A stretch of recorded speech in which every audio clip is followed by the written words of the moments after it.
Good morning. I'm Bruce Walterson, and welcome to WCNN's election results. Today I'm joined by Bernard Eugene.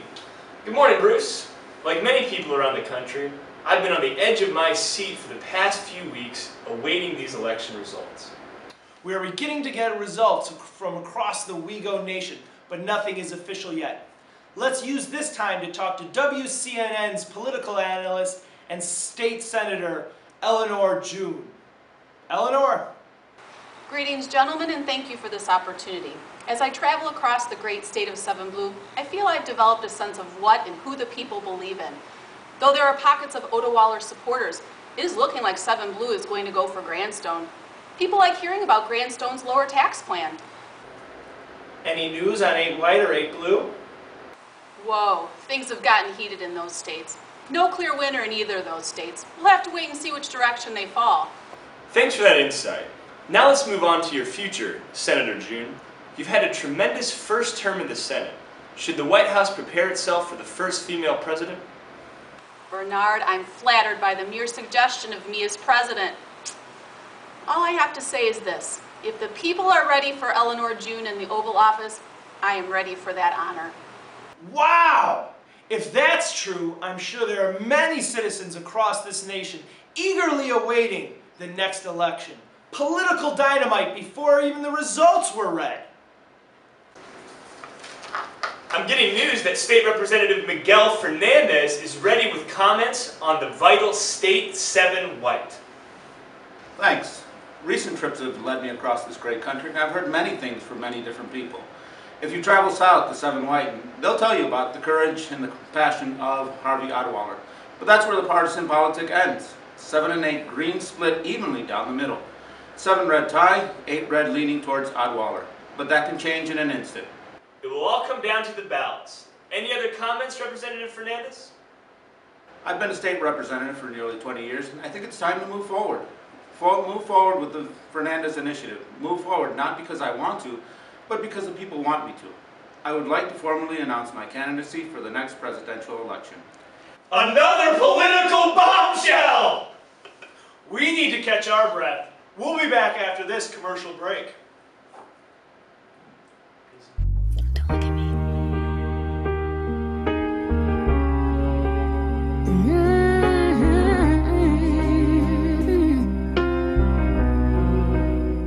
Some would say Timmy Brown's campaign was weak, half-hearted, unelectable.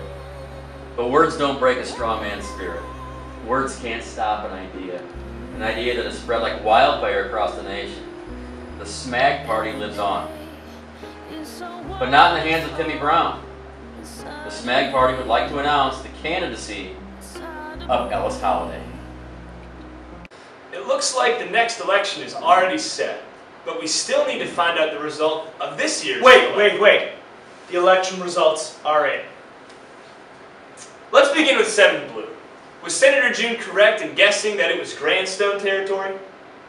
7 blue results have been tallied. With a whopping 21 electoral votes for Francis's class, they go to Grandstone. Ms. Hardew gives her 19 electoral votes to Grandstone. Mr. Osborne with his 17 electoral votes all go to Grandstone. And Mrs. White with her 13 electoral votes also goes to Grandstone. 7 blue truly is Grandstone territory.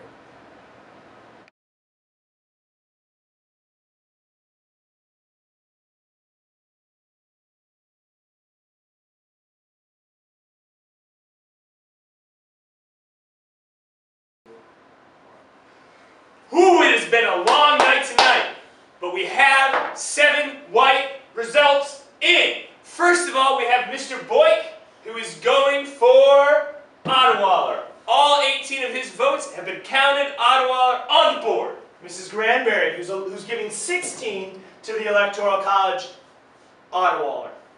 Mr. McMillan, in a surprise turn of events, is going to give all 14 of his electoral votes to Odawaller. Mrs. Salek, no surprise here, Odawaller country. And Mrs. Sawicki, also going Odawaller. Now we do have one piece of happy news for any Timmy Brown supporters out there. Our only Timmy Brown supporter is actually Mrs. Westrom, who gave her 2 electoral college votes to the SMAG party, headed up by Timmy Brown. Now, 2 electoral votes, it doesn't really mean a whole lot, but at the same time, it's a moral victory.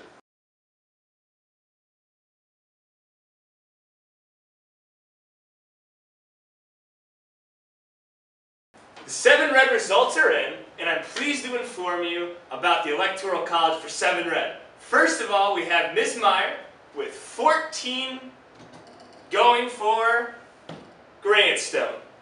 Next we have Ms. Mueller with 12 going towards Grandstone. Next we have Ms. Laws, 14 going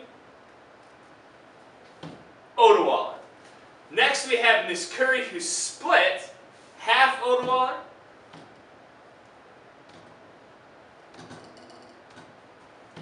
and half Grandstone.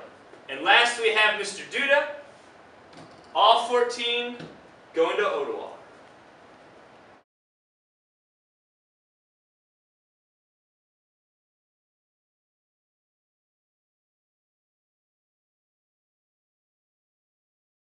The results of 8 blue, Mrs. Deneen gives her 19 electoral votes to Odawaller. Mrs. Johnson gives her 15 electoral votes to Odawaller. Mrs. Lincoln gives her 14 electoral votes to Grandstone. Mrs. Osmansky gives her 11 electoral votes to Grandstone. Mr. Rising brings his 10 electoral votes to Grandstone.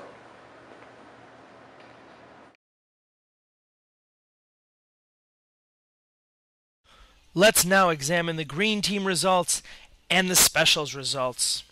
The green team, Mr. Ayala's homeroom was very strong Grandstone, giving their 11 electoral votes to James. And Mr. Tamayo's room was very strong Odawaller. The green team was split. When we look at the administration, they decided Grandstone was the best candidate. The exploratory's instructional aid agreed with them, and the specials were actually split right down the middle. 2, 2, and 2. The race is heating up. Let's see how 8 red factors into the results. Mrs. Rummel, whose homeroom is worth 12 electoral votes, went Grandstone. Mr. Wood, whose homeroom is worth 11 electoral votes, went Grandstone. Mrs. Macco, whose homeroom is worth 15 electoral votes, Grandstone. Rollins, who's worth 14 electoral votes, Grandstone. There was one homeroom, though, that went Odawaller. Mrs. Gentile's homeroom, which is actually worth a whopping 17 electoral votes, went for Odawaller. 8 Red's contribution to the election gives Grandstone 52 more electoral college votes and gives Odawaller a mere 17.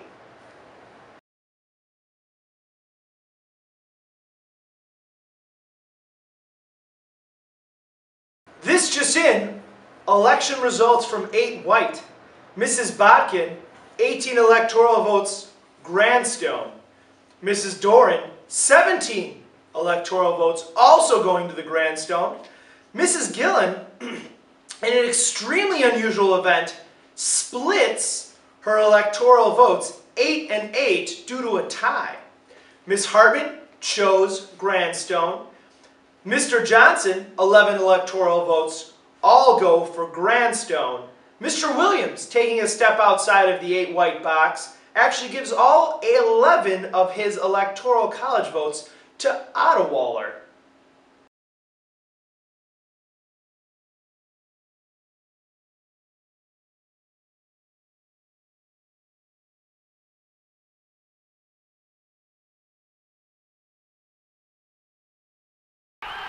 That result makes it official.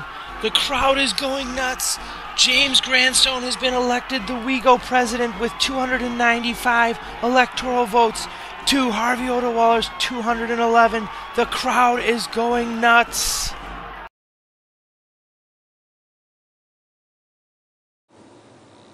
If there's anyone out there who still doubts that America is a place where all things are possible, who still wonder if the dream of our founders is still alive in our time, who still question the power of our democracy, today is your answer.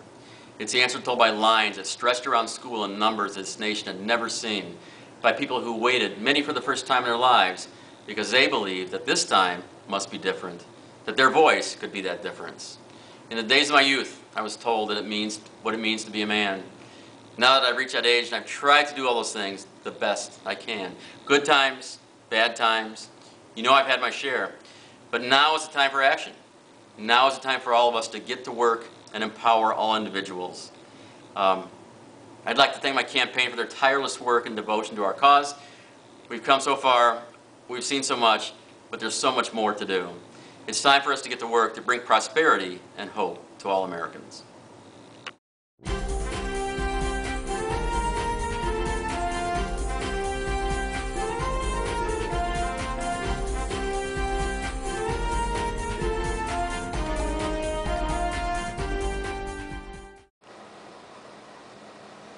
Timmy Brown here. Everybody has left me, so I must make this video on my own. I just wanted to say thank you to all the great people in the SMAG party for everything that you've done for this campaign. We may not have had the money, but we had the heart, and we will rise. Timmy Brown, signing off.